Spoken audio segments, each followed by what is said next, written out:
fiel e bom, Pai de amor, esperança, és o Cristo, e nós cremos só em Ti.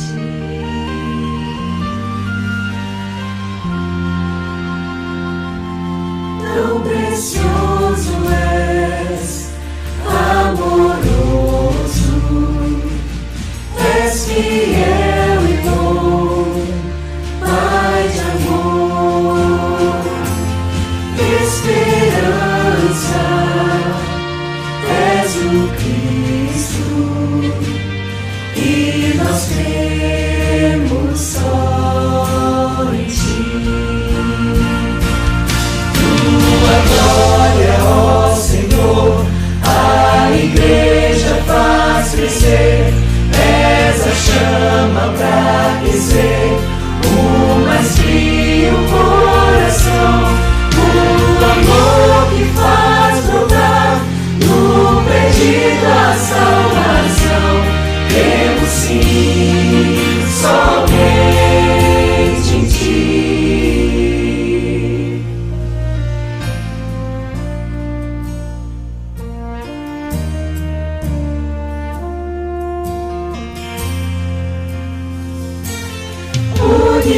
Unigênito, enviado, deste a vida lá na cruz, prometido Rei, puro e santo, e nós cremos só em Ti. Tua glória, ó Senhor, a igreja faz crescer, és a chama pra aquecer o mais frio coração, o amor que faz brotar no perdido a salvação. Cremos sim, somente em Ti.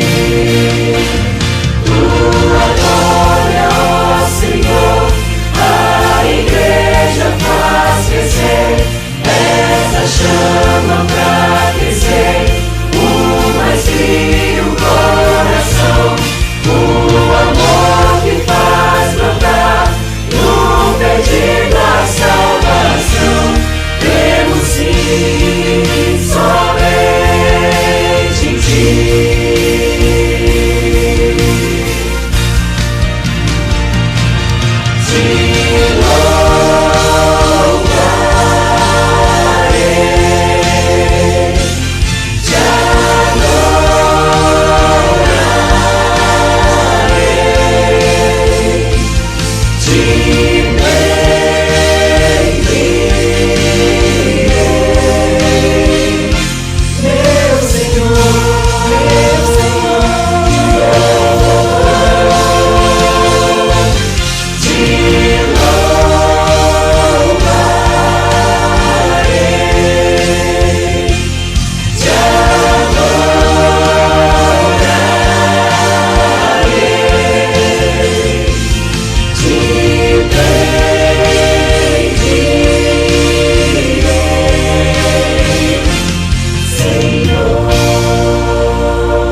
Quando Cristo nos vier buscar, sobre as nuvens se virá, face a face o veremos, subiremos para o ar, viveremos pra louvar.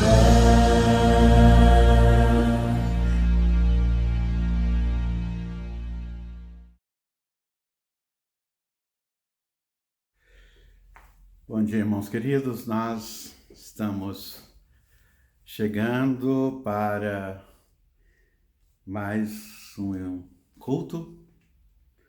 Nós estamos aí com a série de estudos do livro de Romanos.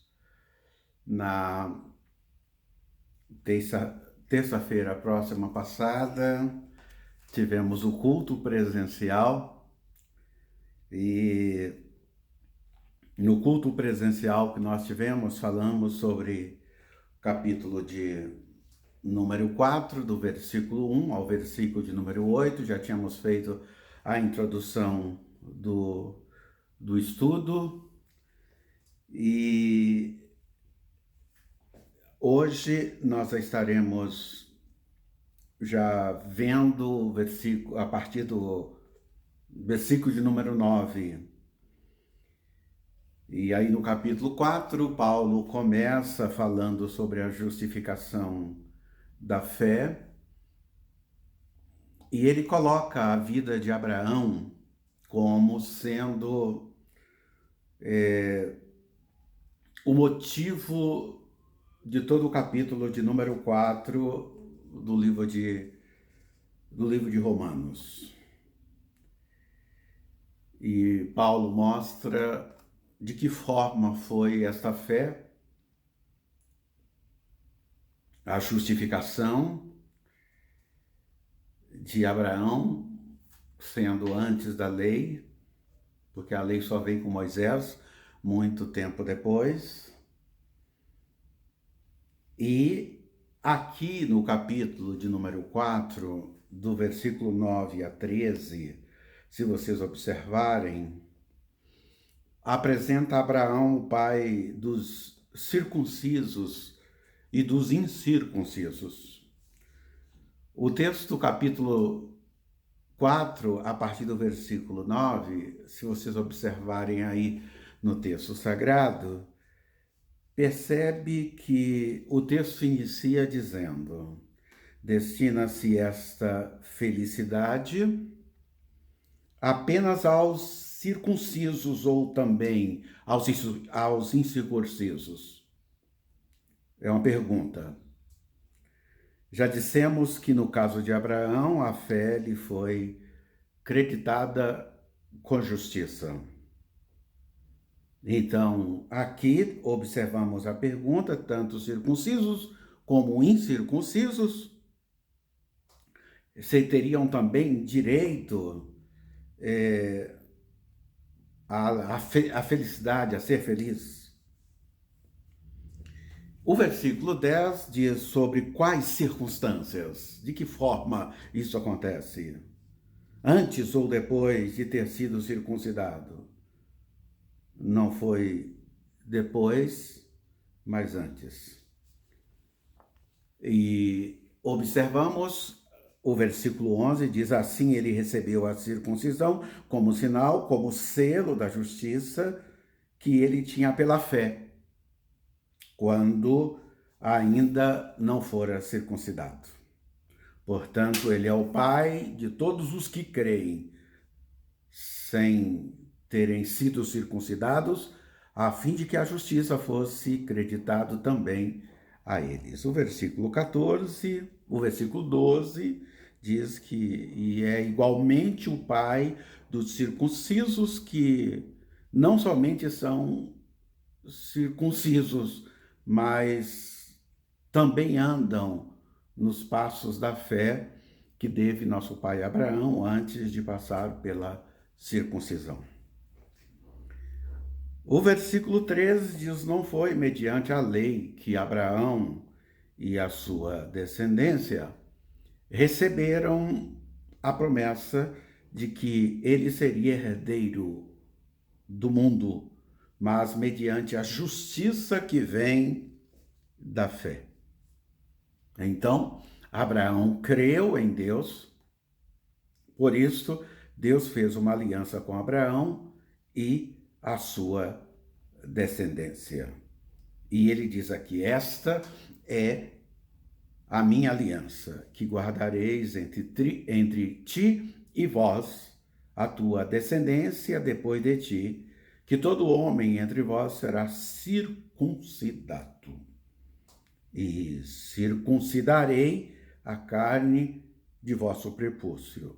E isso será por sinal da aliança entre mim e vós. Estou citando Gênesis capítulo 17, o versículo 10 e o versículo de número 11. Muito bem, vocês vão observar aqui que do versículo 14 até o versículo de número 17 do capítulo 4 de Romanos, trabalha que a promessa, ela vem pela fé. É o que nós podemos ver claramente esses capítulos, esses versículos. Vocês podem ler aí e estarem observando isso.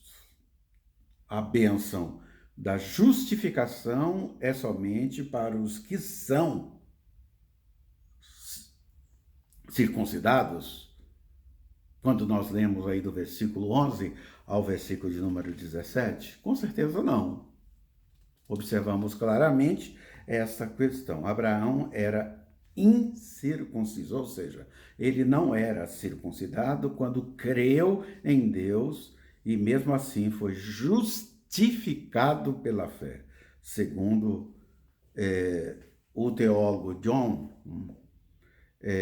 Murray, Abraão foi justificado pela fé em Gênesis capítulo 15, versículo de número 6, e 14 anos depois foi instituída a circuncisão, como podemos ver no capítulo 17, do versículo 10 ao versículo 3 de Gênesis. É interessante que o livro de Romanos, ele é um livro que precisa de bastante conhecimento do Antigo Testamento para a sua compreensão, para o seu entendimento. E não tem como não lermos e estudarmos o livro de Romanos sem que o Velho Testamento esteja aberto, principalmente o livro de Gênesis, principalmente esse capítulo que nós estamos aqui, que nós estamos estudando. Mais algumas perguntas, várias perguntas nós estamos levantando aqui para que possamos ter a resposta de cada uma delas. E a promessa da multiplicação da sua descendência foi cumprida por causa do cumprimento da lei? Outra pergunta, como outras que já fizemos. E a resposta também, como tantas outras, não. Nessa época ainda não existia lei. Somente no período de Moisés é que a lei foi dada. Mesmo assim, se os herdeiros fossem somente da lei, então a promessa seria cancelada e a fé seria nula. Não teria sentido crermos, não teria sentido acreditarmos. Por esse motivo, o apóstolo Paulo, aqui neste capítulo que nós estamos estudando, o versículo 13, ele faz um destaque todo especial, que você pode ver aí na sua Bíblia, o destaque que Paulo faz. Quando ele diz, a promessa de que havia de ser herdeiro do mundo não foi feita pela lei de Abraão ou a sua posteridade, mas pela justiça da fé. Então, para que serve a lei? Mais uma pergunta.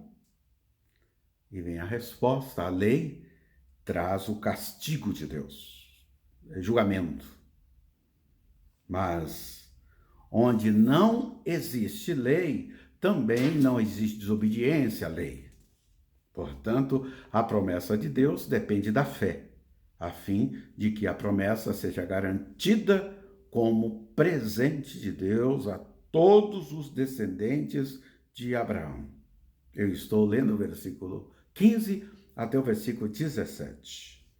Ela não é somente para os que obedecem à lei, mas também para os que creem em Deus, como Abraão creu, pois ele é o pai espiritual de todos nós. Como dizem as Escrituras Sagradas, eu fiz de você o pai de muitas nações. Assim, a promessa depende de Deus, em quem Abraão creu. E Deus que ressuscita os mortos e faz com que exista o que não existia. Versículo 17, de 15 a 17 do capítulo de número 4. Uma outra situação que nós observamos aqui no estudo do capítulo 4 de Romanos, um capítulo bastante complexo, difícil às vezes de ser compreendido, de ser entendido, como algumas partes do livro de Romanos, eu já falei sobre essa questão, e é por isso que nós estamos estudando o livro de Romanos. Versículo 18, capítulo 4. Observe aí, o versículo 18 até o versículo de número 25, vale a pena ter esperança, mesmo quando nós não temos motivo. Dá para nós esperarmos alguma coisa, mesmo quando nós não temos motivo?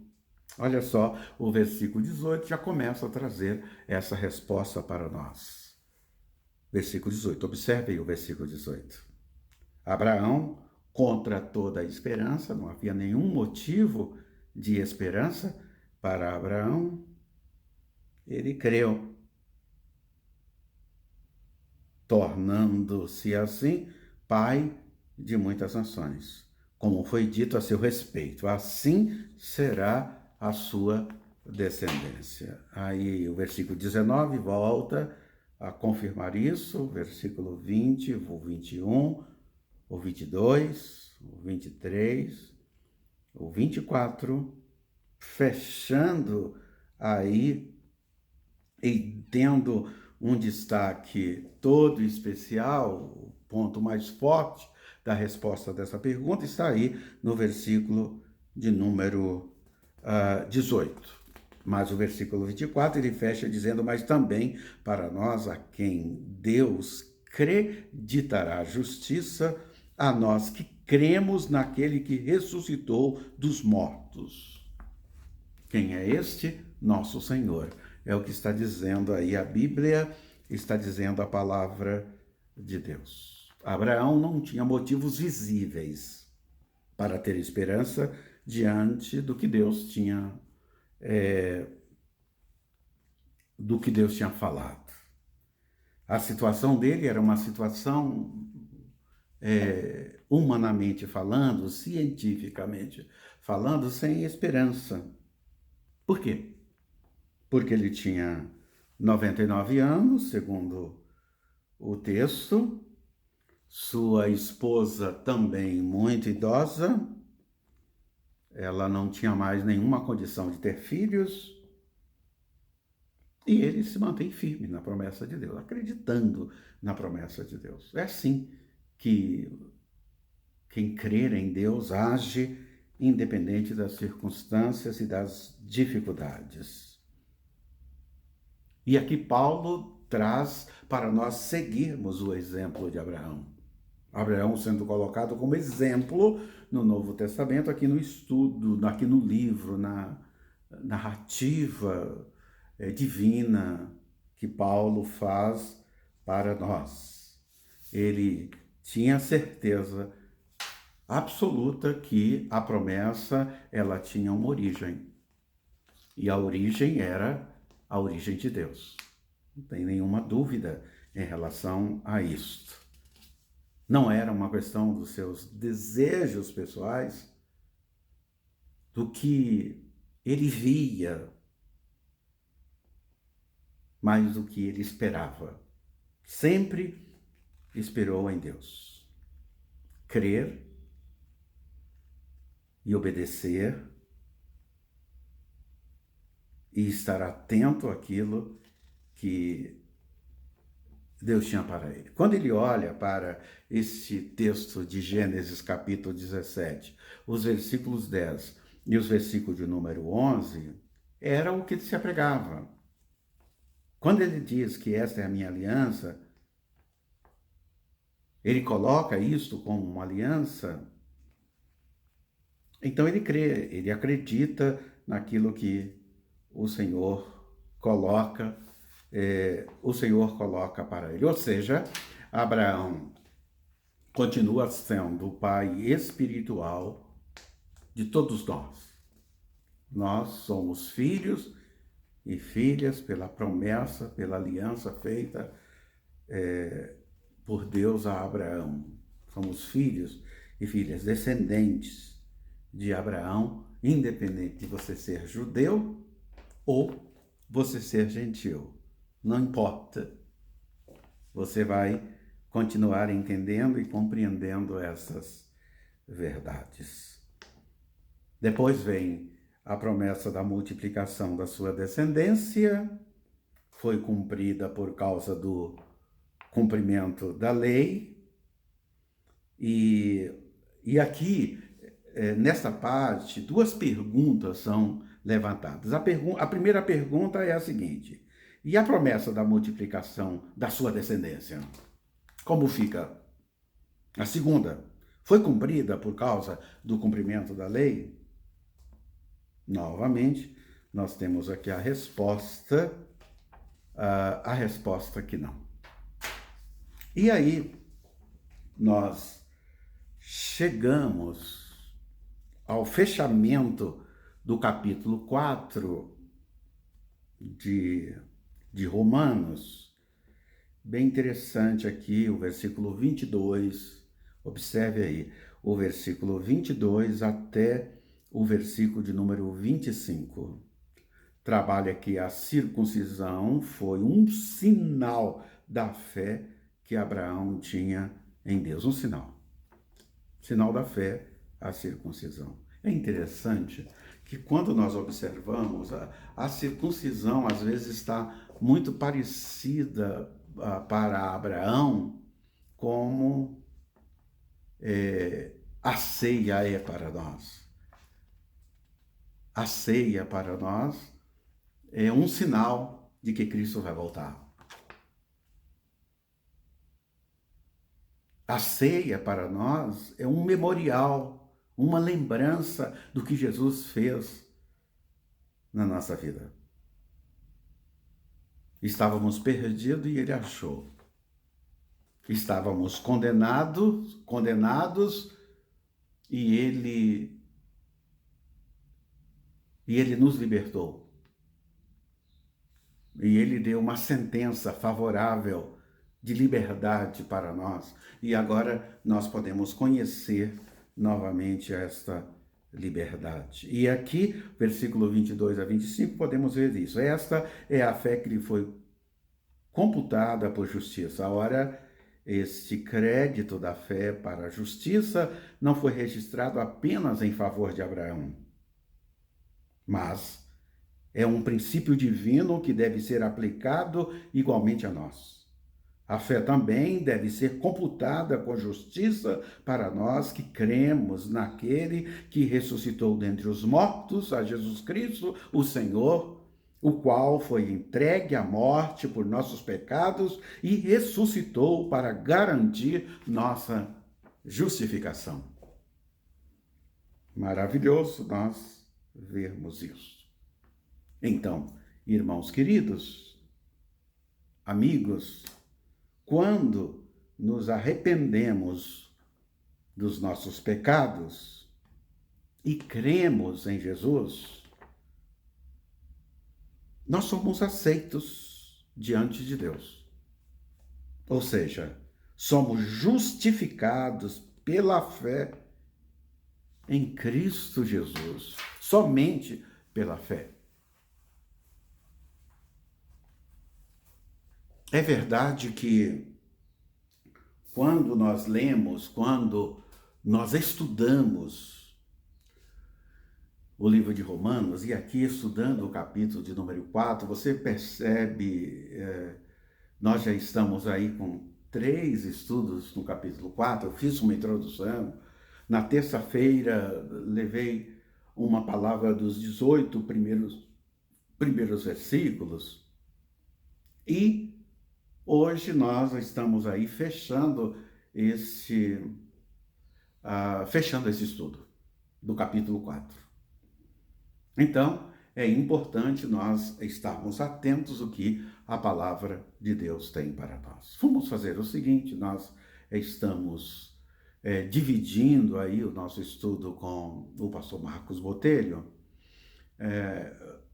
Vamos analisar e observar o fechamento que o pastor Marcos dá para nós deste capítulo de número 4, e fiquem aí agora com o pastor Marcos dando uma alinhavada, um fechamento, uma reflexão sobre este capítulo, trazendo mais informação e mais clareza ainda no estudo que nós estamos fazendo. O capítulo 4 tem duas coisas que é importante você saber e uma terceira que vai confrontar você. Ele vai explicar melhor o que é justificação pela fé, ele vai falar sobre esse acesso como um lugar aonde a gente alcança ao ser justificado, e essa fé que é plena confiança. Fé, para Paulo em Romanos, é sinônimo de confiança.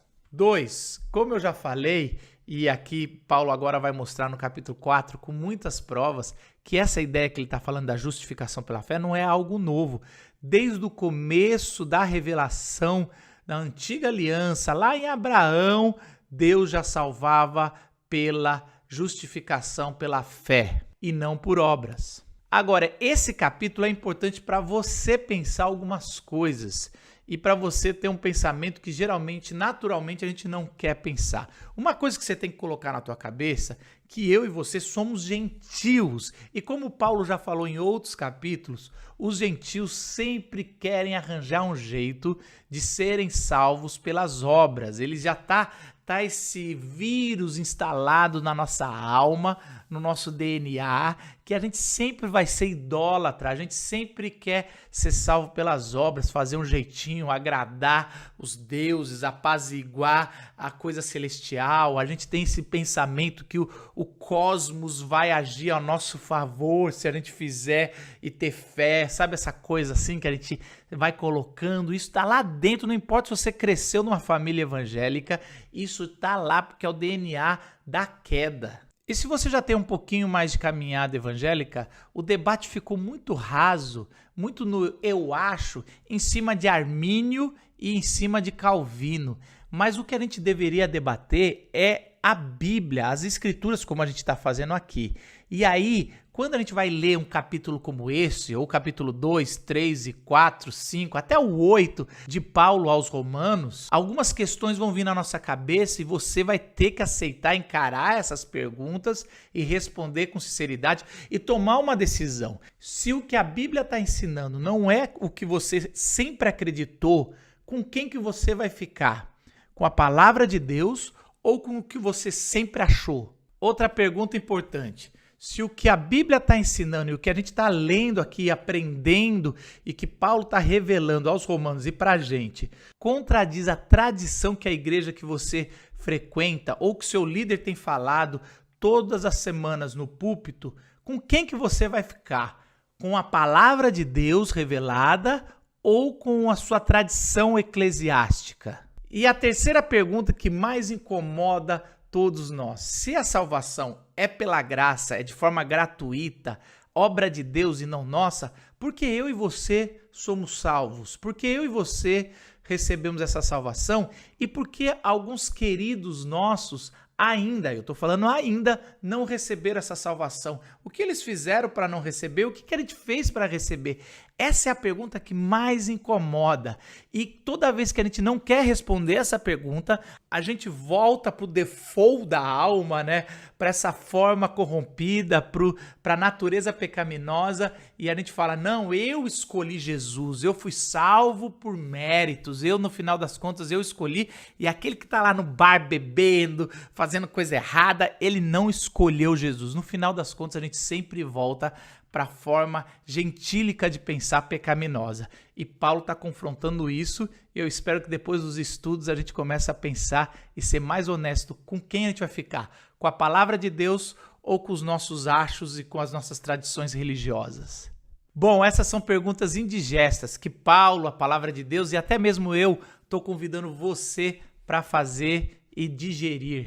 Logo no começo do capítulo 4, Paulo fala o seguinte, que Abraão creu em Deus, isso foi creditado como justiça. A palavra creditado é uma palavra que Paulo vai usar no capítulo 4 6 vezes. E por isso a gente precisa entender direito o que quer dizer esse creditado.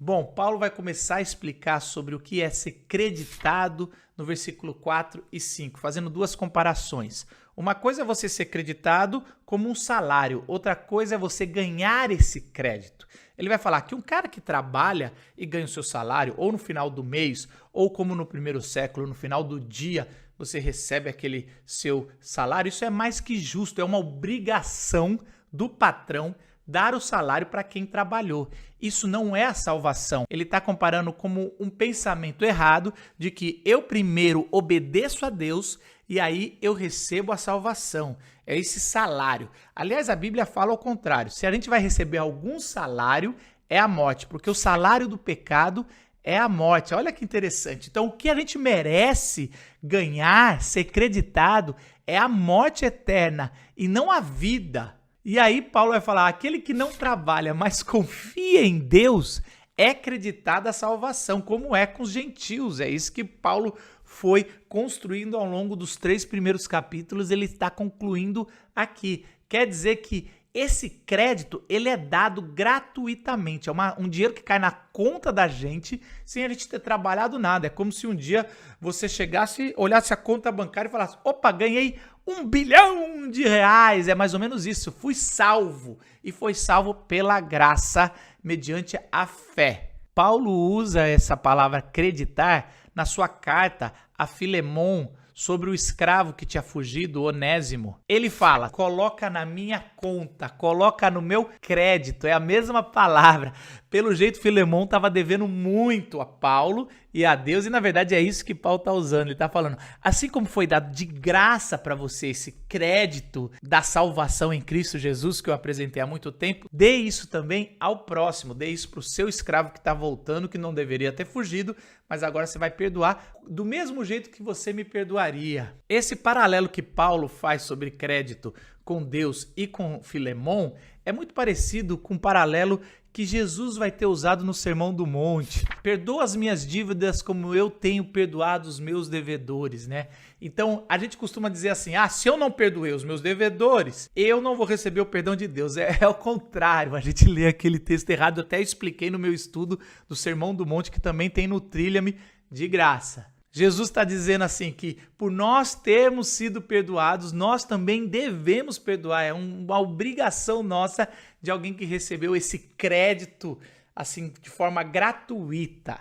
Uma das coisas que a gente às vezes não tem muito interesse de estudar a justificação pela fé, porque a gente pensa que é apenas uma questão teológica, né? Uma questão de jogadinhas de palavras, e aí agora ele está explicado por que Deus perdoou a gente. A justificação pela fé tem a ver com tudo na nossa vida, tem a ver com perdão, como eu acabei de falar, mas tem a ver com como vamos agir e como teremos uma vida grata. Nossa cabeça e o automático da natureza caída que a gente tem, tudo a gente transforma em obras, em salvação pelas obras. Até a fé, tem que tomar cuidado, porque uma das questões que a gente faz ao longo da história, mesmo depois de ter entendido o que a Bíblia está falando sobre a justificação pela fé, a gente costuma transportar o conceito de salvação pelas obras para a fé. Então é assim, eu tive a fé em Jesus e por isso Jesus me salvou. Aquele não teve fé e por isso não foi salvo. Se você enxergar a fé como esse mérito que você chega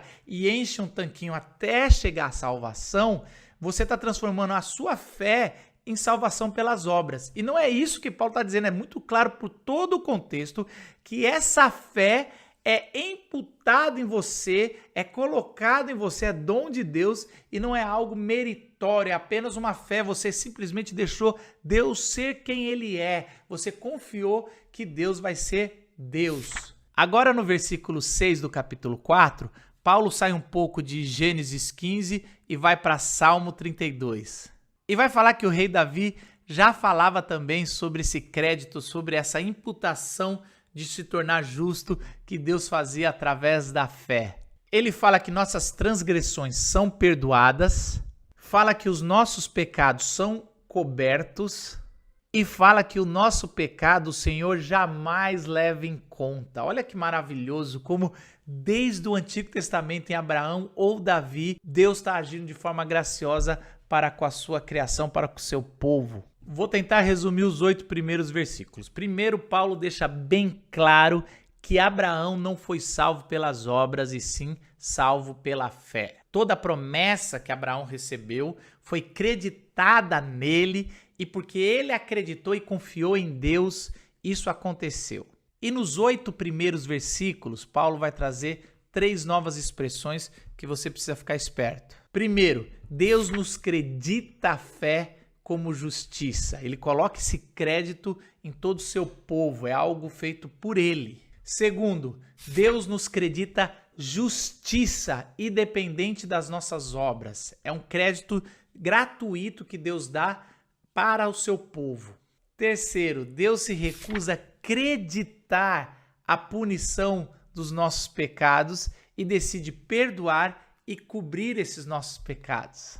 Essas 3 expressões Paulo vai usar abundantemente no capítulo 4 e é um conceito novo que ele está colocando, desenvolvendo o seu argumento no capítulo 1, 2, 3 e agora ele está colocando sobre essa forma como que Deus coloca a justificação no que é injusto, mas pela graça dele e pela fé, isso é imputado ao nosso pai da fé, Abraão, aos judeus e aos gentios que estão pela fé. Esse mesmo argumento, Paulo fala de forma resumida em 2 Coríntios 5, de versículo 18 a 21. Dá uma olhada lá que é importante. O fato é que Romanos 4 fala que Deus não imputa o pecado a nós, mesmo nós temos pecado, e imputa a justiça sobre nós, mesmo nós não sendo justos. Essa é a verdade. Sempre lembrando que é mediante a fé, mas a fé não substitui as boas obras. A fé é uma condição, uma confiança, um estado que nós encontramos diante de Deus, do reconhecimento que Deus é poderoso e é operador de todas as coisas. Agora entrando nos versículos de 9 a 12, Paulo vai esmiuçar essa verdade de que Abraão foi salvo pela fé e não pelas obras. Ele vai falar: Abraão não foi salvo ou reconhecido justo porque fez circuncisão. Muito pelo contrário, isso aconteceu antes. Olha só, para nós isso é uma verdade e tá legal, mas para um judeu no primeiro século ouvir isso que Paulo está escrevendo é uma paulada, é difícil demais. Então, se para você ouvir todas essas verdades sobre a fé, sobre a graça e não sobre as obras, dependendo da sua tradição, você acha isso tão difícil, imagina para um judeu ouvir isso. Paulo vai falar que a justificação que Abraão recebeu acontece em Gênesis 15, 5, e a circuncisão vai lá acontecer no capítulo 17.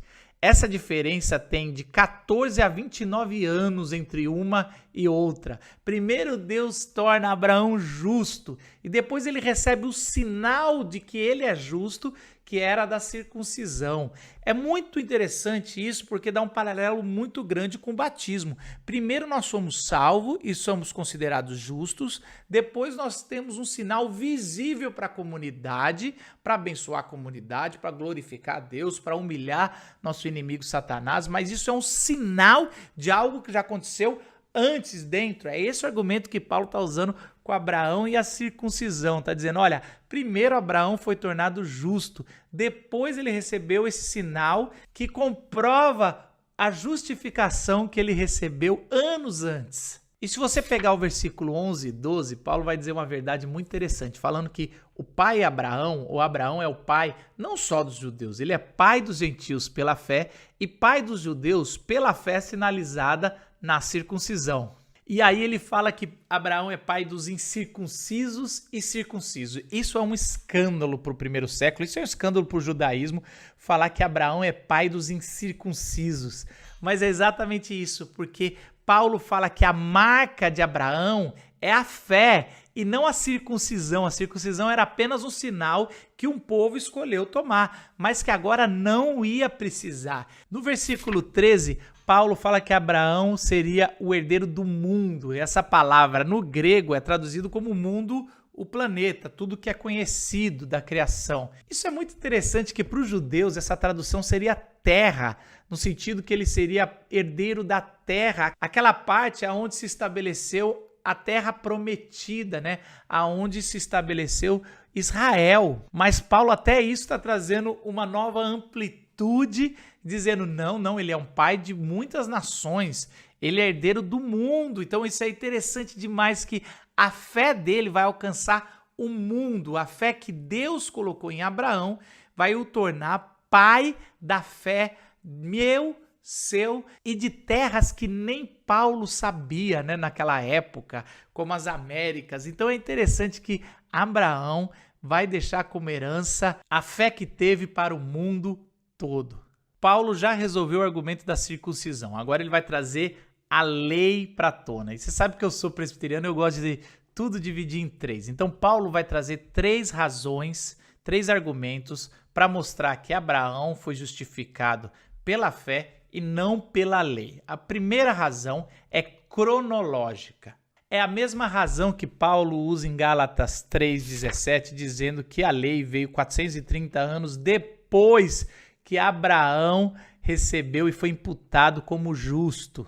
Olha só, Abraão não foi considerado justo por obedecer à lei, porque até a lei não tinha sido dada durante a vida toda dele. A lei foi só acontecer 430 anos depois de Abraão. Segundo argumento é linguístico. Paulo vai usar 2 palavras fortes dizendo, olha, se Abraão foi justificado pela lei, a fé que ele tem perdeu a validade, perdeu o efeito, foi destruída. É um argumento linguístico muito forte aqui, deixando claramente de forma linguística esse antagonismo entre fé e obras pela lei. O terceiro argumento é teológico, dizendo que tanto os gentios como os judeus são igualados pela fé na cruz de Cristo. Moral da história. Paulo está dizendo aqui que o pai Abraão, o pai dos judeus, o pai da fé, não foi justificado nem pelas obras, nem pela circuncisão e nem pela lei. Abraão foi justificado pela fé e isso foi imputado nele como justo. Esse veredito final a gente vai encontrar no versículo 17 ao versículo 22. Nesse final de capítulo, Paulo decide não fazer aquele tipo de diatribe, né? Aquele tipo de argumentação. Ele traz a história viva, né? Ele faz um storytelling de Abraão, dizendo das dificuldades que Abraão e Sara teve, porque quando receberam a promessa que seriam pai de uma grande nação e que iriam deixar como herança essa fé que eles tiveram, eles passaram por dificuldade porque sabia que ele estava muito velho para poder ser viril ali e deitar com a sua esposa, e que Sara não poderia ter mais filhos. E aí Paulo vai trazer 2 provas do poder de Deus: o poder de ressuscitar aquilo que está morto e o poder de trazer à existência aquilo que nunca se existiu. Olha só, o poder da criação criacional de Deus e o poder de ressuscitar entre os mortos. São os maiores poderes visíveis que a gente pode ver de Deus, né?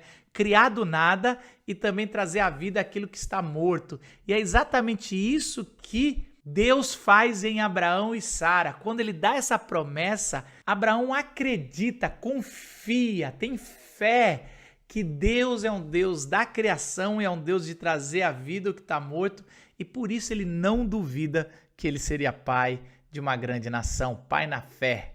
Outra coisa interessante é que no versículo 18 e 19 mostra que essa fé que Abraão tinha não é uma fé que nega as lutas, que enfia a cabeça debaixo da terra e vamos lá, eu vou acreditar, não importa.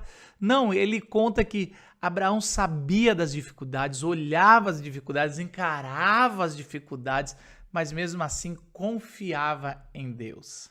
Paulo fala que apesar das dificuldades, Abraão confiou em Deus e deu glória a Deus. Esse glória a Deus é muito interessante, como Abraão, ao invés de ficar lamentando, ele, ao confiar, ele traz esse júbilo, ele traz essa adoração a Deus. Isso é importante a gente entender.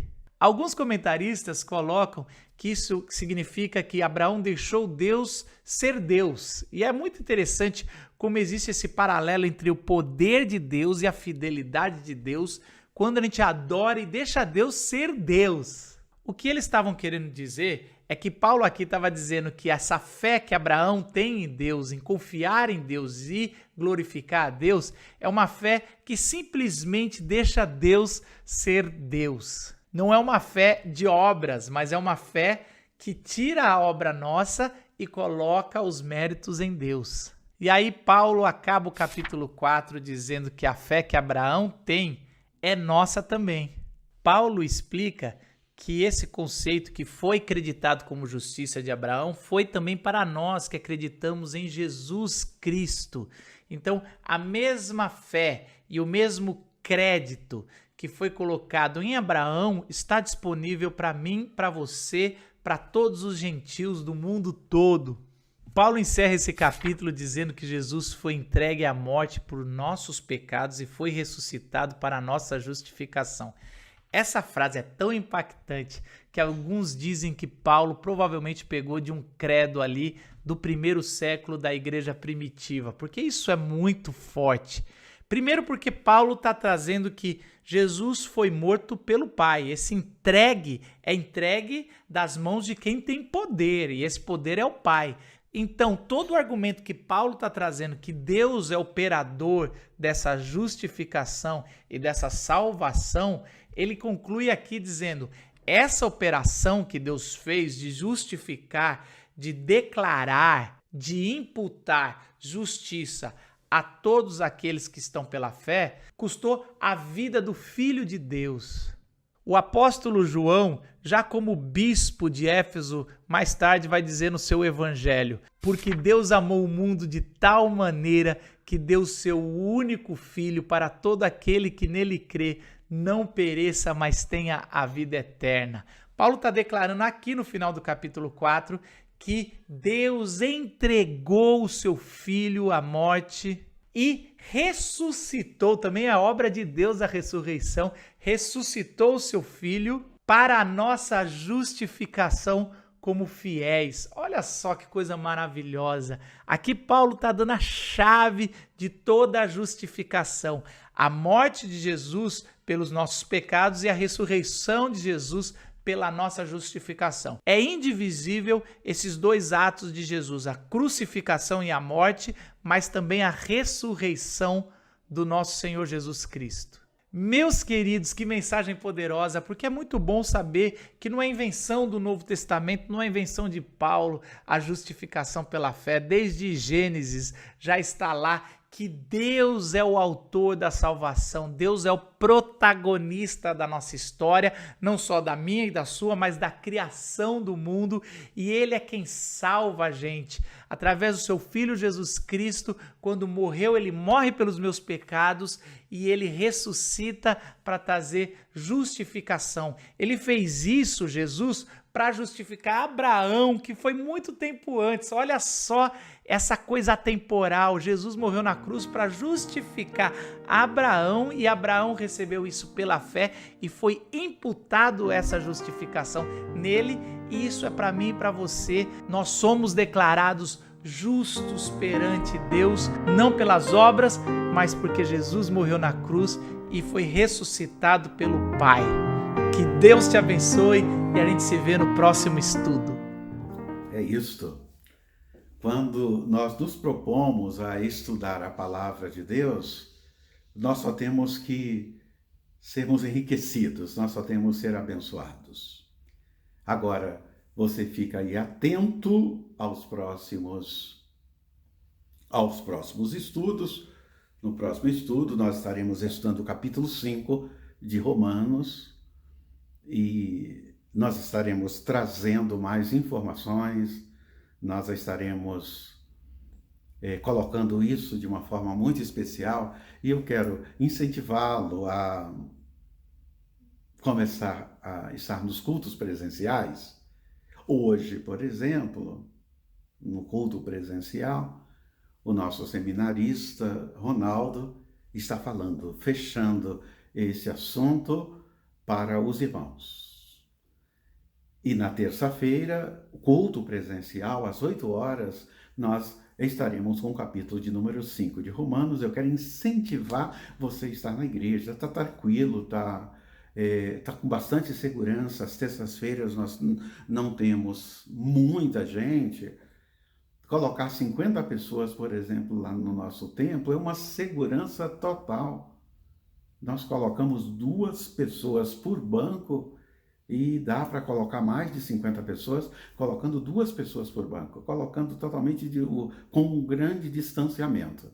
Então você não precisa ficar preocupado em relação às terças-feiras, se tem ou não segurança. Tem segurança e bastante segurança. Que Deus esteja te abençoando. Vamos orar e à noite um culto abençoado. Você não pode perder o culto da noite por nada, tanto se você não puder ir ao templo, você vai receber em casa. Mas eu incentivo você a ir na casa do Senhor, porque o culto está abençoador. Pai querido, Deus bendito, eu te agradeço pela vida dos meus irmãos, eu agradeço, ó Deus, por todos que estão acompanhando essa série de estudos no livro de Romanos. Continue abençoando essas vidas, ó Deus, derramando graça e bênção sobre todos eles. Nós oramos agradecidos, em nome de Jesus. Amém. Um domingo abençoado para todos vocês, e às 18h30 nós nos encontraremos no templo, ou nos encontraremos aqui na telinha com o culto da noite. Que Deus te abençoe. Uma boa semana. Onde eu quero estar.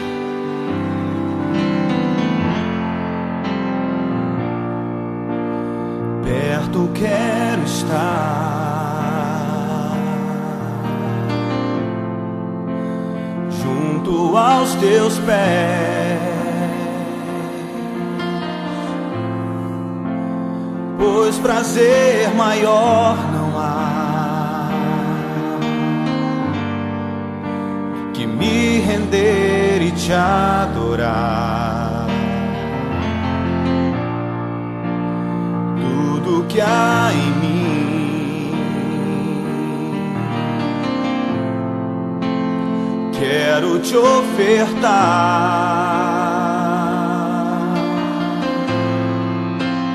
mas ainda é pouco, eu sei, se comparado ao que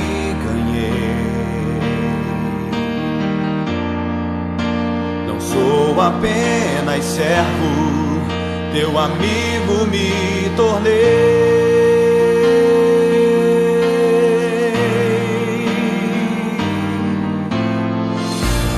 Te louvarei,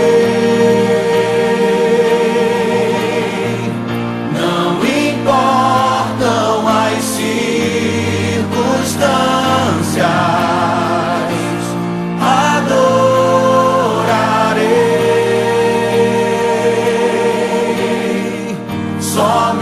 A ti, Jesus.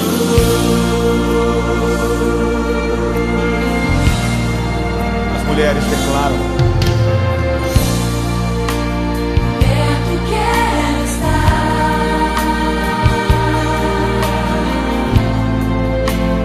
junto aos teus pés,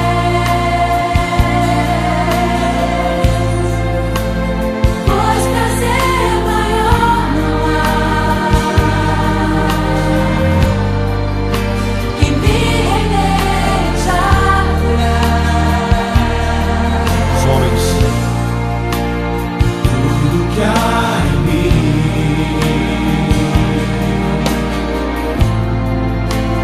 quero te ofertar, mas ainda é pouco, eu sei, se comparado ao que ganhei. Tua noiva, Senhor, declara: não sou apenas servo, teu amigo me tornei.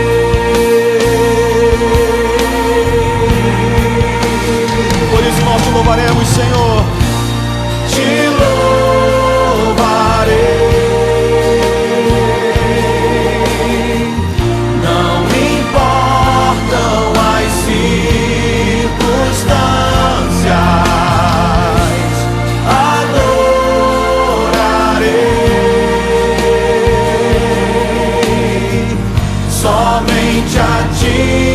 Jesus,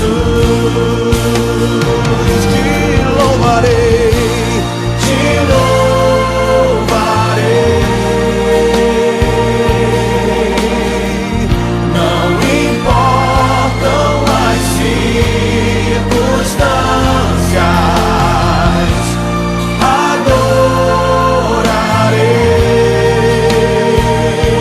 adorarei somente a ti, Jesus.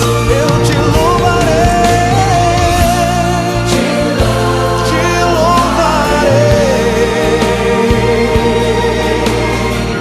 Não importam as circunstâncias, adorarei somente a ti, Jesus. Somente a ti, Senhor. Somente a ti, Jesus. Oh, somente a ti, Jesus. Somente a ti, Jesus. Somente a ti, tu és o